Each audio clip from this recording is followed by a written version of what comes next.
Assalamualaikum warahmatullahi wabarakatuh dan selamat pagi atau petang atau malam bila masa sajalah anda tengok video ni. Untuk video kali ni saya akan masuk untuk topik annuity di mana kita dah pun sampai pada tajuk yang seterusnya iaitu nilai depan dan juga nilai kini.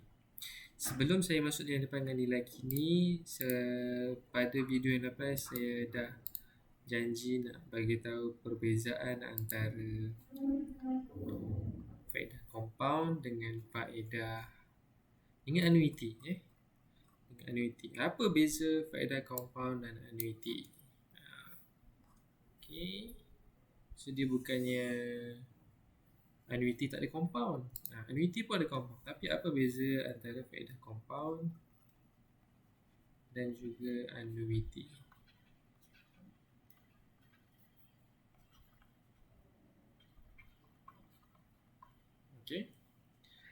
Kalau anda recap balik, faedah compound bila kita nak kira, contohlah awak buat satu pinjat pelaburan sebanyak RM1,000.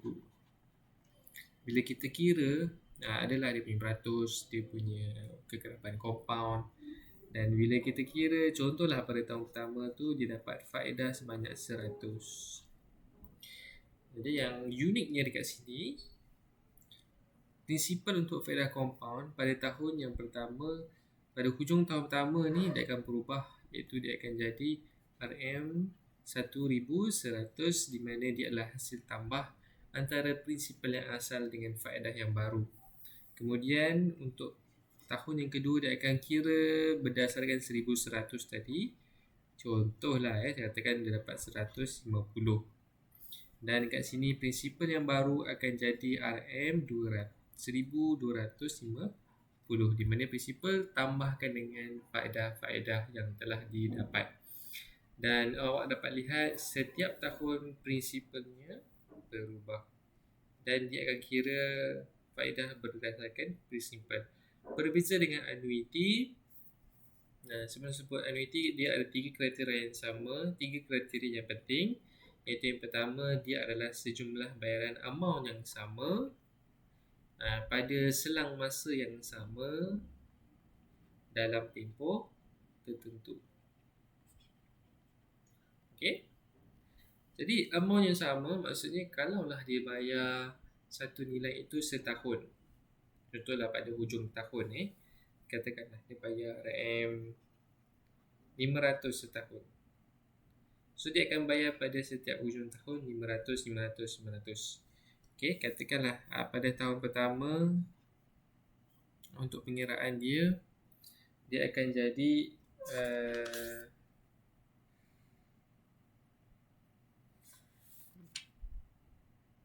untuk tahun yang pertama contoh, bila tahun yang pertama bayar 500, dia akan dapat gunakan formula lebih kurang sama je dengan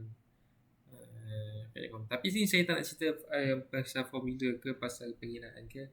Ni saya nak cerita secara kasar dulu. So 1 tambah 0.05 kuasa 4. Sebab dia adalah tahun pertama, dia ini pinjam 5 tahun, dia akan guna 4 lah. Tahun yang kedua pula, pengiraannya pula adalah 500 1 tambah 0.05 kuasa 3. Dan tahun ketiga dia ada 500 1 tambah 0.05 kuasa 2. Nanti saya akan beritahu lah kenapa kuasa 4, kenapa kuasa 3, kenapa kuasa 2 kan. Alright. Tapi kalau lihat perbezaan, pengiraannya sentiasa dibuat berdasarkan berapakah bayaran yang dia bayar, iaitu 5. Atas beza dekat sini, kalau faedah compound berdasarkan prinsipal. Tapi prinsipal dia berubah-ubah sebab dia dah ditambah, dikompaundkan dengan faedah yang dia dapat. Tapi untuk annuity, dia akan buat pengiraan berdasarkan amount yang dibayar setiap kali compound. So itu beza antara annuity dengan faedah compound. Jadi untuk hari ini kita akan masuk untuk nilai depan dan juga nilai kini. Apa maksud nilai depan dengan nilai kini dan apa beza nilai depan dengan nilai kini. Kita lihat dekat sini, nilai depan bermaksud amount yang terkumpul di masa depan hasil daripada siri pembayaran atau penerimaan dalam jumlah yang sama yang dibuat pada akhir setiap tempoh untuk beberapa tahun yang tertentu termasuk faedah yang diperolehi. So key point dekat sini adalah amount yang sama. Nilai depan adalah sejumlah nilai wang yang terkumpul pada masa akan datang bagi sejumlah wang hari ini. So, wang yang terkumpul juga. Nilai depan annuity adalah amount yang terkumpul di masa depan hasil daripada satu siri aliran tunai yang serang berlaku pada selang jangka masa yang sama berdasarkan kadar faedah tertentu.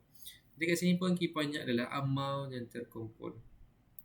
Jadi, kesimpulannya untuk nilai depan ni dia sebenarnya adalah satu amount yang terkumpul di masa akan datang. Okay. Kenapa FV nama dia? Sebab FV ni maksudnya adalah future value. Future maksudnya masa depan, masa hadapan.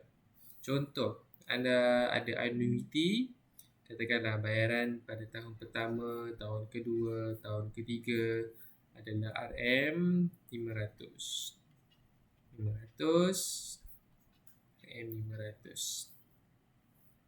Jadi katakanlah annuity ni dibuat selama 30 tahun.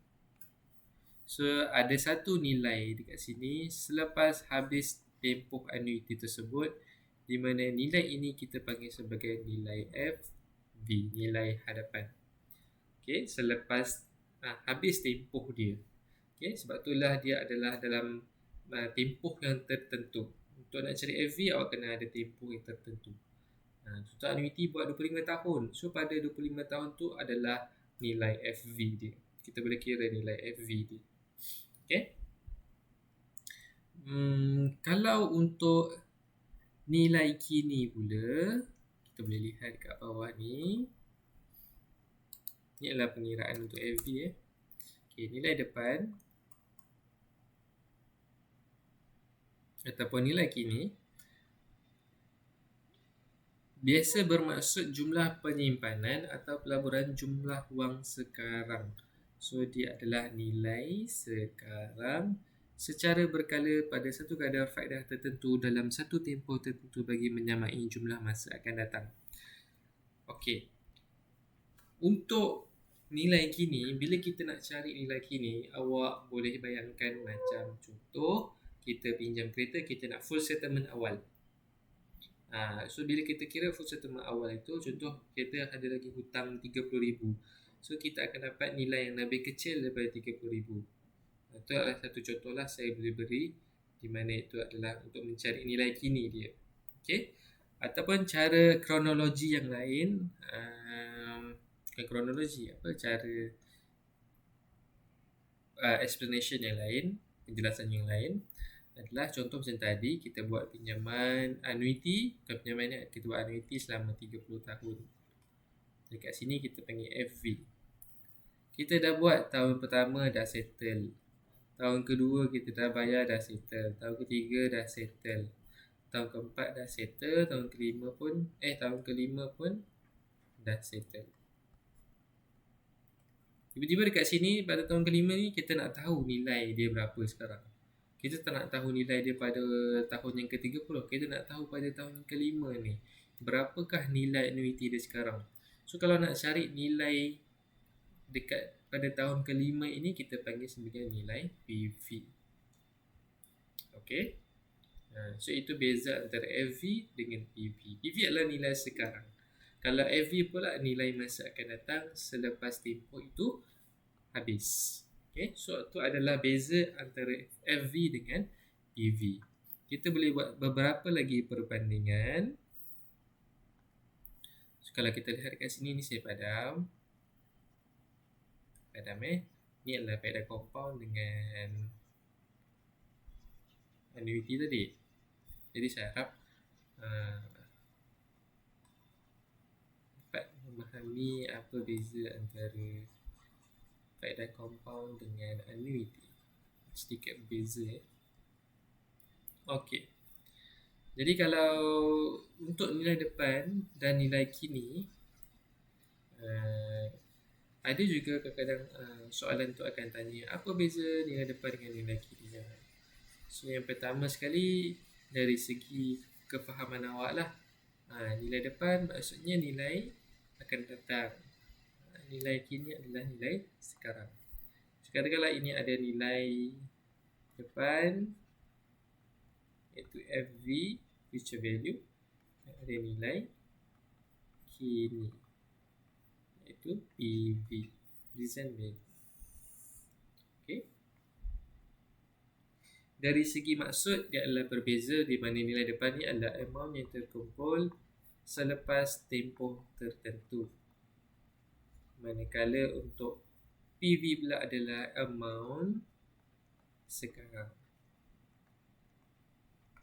Okay, sebelum waktu dia tempoh, sampai tempoh. Dan nilai FV ni juga kita boleh kata dia adalah hasil tambah compound. Hasil tambah dengan compound sekali lah. Okay, bila kita kira, nanti awak akan belajar lah, bila kita buat perkiraan dari tahun ke tahun, akan nampak apa beza yang dia bayar dengan apa yang nilai future value dia dapat.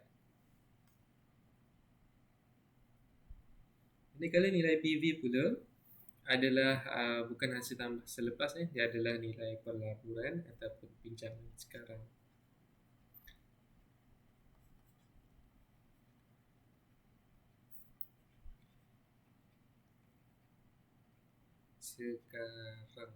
Sekarang tulis tak betul lah. Okay. Okay, untuk nilai kini sama ada nilai amount sekarang ataupun amount yang diperlukan. Contoh saya kata tadi macam ada orang nak full settlement, berapa nilai diperlukan untuk full settlement awal. Okay, saya tak nak masa dia matang, saya nak masa dia sebelum dia matang, berapa kalau boleh saya bayar. Okay, so contoh nilai PV. Okay, dari segi pengiraan, ini just derivation awak tak perlu mendalam sangat belajar pasal untuk pengiraan macam ni. Ini just cerita je sebab untuk tahun pertama ni pengiraannya contohlah dia pinjam 100 dengan 5% kadarnya. Okay, contohlah bayaran dia 100 dengan 5%. Okay, dan compound sebanyak sekali setahun. Untuk tahun pertama kita kira 100 1 tambah 0.05 kuasa 4. Sebab sorry lupa nak cakap T sama dengan 5 tahun. Okay, kenapa 4? Sebab 5 tolak dengan tahun pertama, so dia ada tinggal baki 4. Untuk tahun kedua pula 100 1 tambah 0.05 kuasa 3, sebab dia ada baki lagi 3 tahun. Dan seterusnya pun begitulah. 100 0.05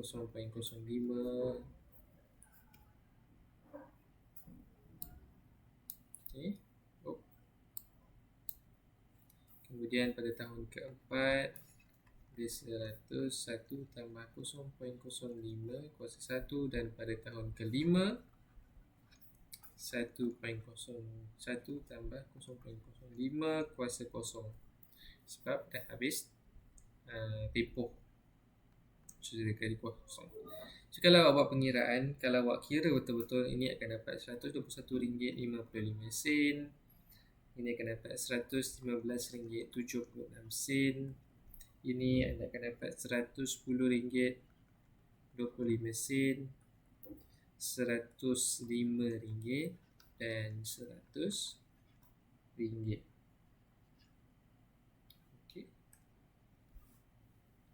Dari segi pengiraan, kalau kita kira jumlah yang dia bayar selama 5 tahun adalah RM 500. Dan kalau untuk jumlah future value dia adalah 552 56 sen. Sorry. 56 sen. So beza nilai future value akan dapat lebih tinggi daripada nilai yang dia bayar. Dan kalau buat perbezaan, so dia ada beza sebanyak RM52.56. Ni adalah keuntungan lah kalau dia buat pinjaman, iaitu RM552 tolak dengan RM500. Beza pula untuk pengiraan nilai kini, satu formula memang berbeza lah. Nanti saya akan ajar terus formula yang awak akan gunakan untuk FV dengan PV. Tapi kalau untuk pengiraan saya tunjuk pengiraan. Contohlah ada buat bayaran sebanyak 250 pada setiap kali compound dengan pinjaman sebanyak 8% kekalapan 1 kali dan 5 tahun. Pada tahun pertama dia masih 250 1 tambah 0.08 kuasa negatif 1. Ada sikit beza dekat sini. Tahun kedua pula masih lagi 250 1 tambah 0.08 negatif 2 pula. So beza antara FV dengan PV. Negatif 3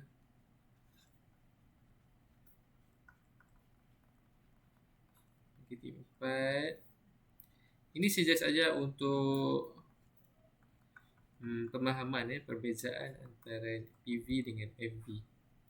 Okay, jangan risau pasal ini insyaAllah tak masuk kalau tak nilai exam. So ini awak akan dapat RM231.48, RM214.33, RM198.46, RM183.76 dan RM170.15. So kalau kira jumlah, sini jumlah yang dibayar adalah RM1,250 dan ini anda akan dapat RM998.18. Okey. So kalau tengok perbezaan, satu, nilai PV lebih kecil daripada nilai yang dibayar. Itu satu. Okey, beza dengan FV tadi, nilai yang FV lebih besar kan? Lebih besar daripada nilai yang dibayar. Tapi untuk yang PV pula berbeza. Nilai yang dibayar itu adalah lebih besar daripada nilai PV. Okey? Satu beza. So kalau kira dia punya perbezaan, awak boleh tolakkan saja, awak akan dapat RM RM251.82. Okey, so itu beza. Salah satu perbezaan lah. Contohlah kalau anda buat bayaran kan, setiap tahun 250 anda bayar 1250 untuk settlekan. Okey. Mungkin akan datang ini pinjam lama lah, mungkin akan jadi lebih besar lah. Nilai PV akan jadi lebih kecil daripada nilai yang dibayar. Okey. So ini beza. Nilai PV akan jadi lebih kecil, manakala nilai FV akan jadi lebih besar. Okay, so next kita akan masuk untuk pengiraan dan penggunaan formula untuk FV dan PV. So ini awak tak guna yang ini adalah penjelasan saya saja. Jadi formula yang awak akan guna ialah FV sama dengan R. Nanti saya terangkan R tu apa. 1 tambah I kuasa N tolak 1 bahagi I tutup kurungan. Manakala untuk PV pula adalah R 1 tolak 1 tambah 1 I kuasa N, kuasa negatif N. Padan sikit tak nak tulis. 1 tambah I kuasa negatif N bahagi dengan I. Okay. di mana FV dengan PV bezanya lah ni. FV ni future value, PV ni pula adalah present value lah. Okay, R tu nilai maksud yang sama, iaitu amount yang dibayar, amount ataupun ansuran yang dibayar. Okay, so katakanlah nak bayar setiap bulan 60, so R dia adalah 60 lah. Ataupun setiap 3 bulan anda bayar 50, so dia punya nilai amount tu adalah 50. Okay, I adalah M per T, R per M, sorry, tersasul. I adalah R per M, sama je macam faedah compound, di mana R ialah kadar faedah dan M ialah kekerapan compound. Okay, kalau tak tahu nak tentukan kekerapan compound, boleh tengok balik video yang tentang kekerapan compound ya. Dan last sekali kita ada N. Sama juga macam dalam faedah compound, iaitu ada MT, di mana M tu adalah kekerapan compound dan T tu adalah tahun. Okay, so nanti akan datang kita akan belajar menggunakan formula ini.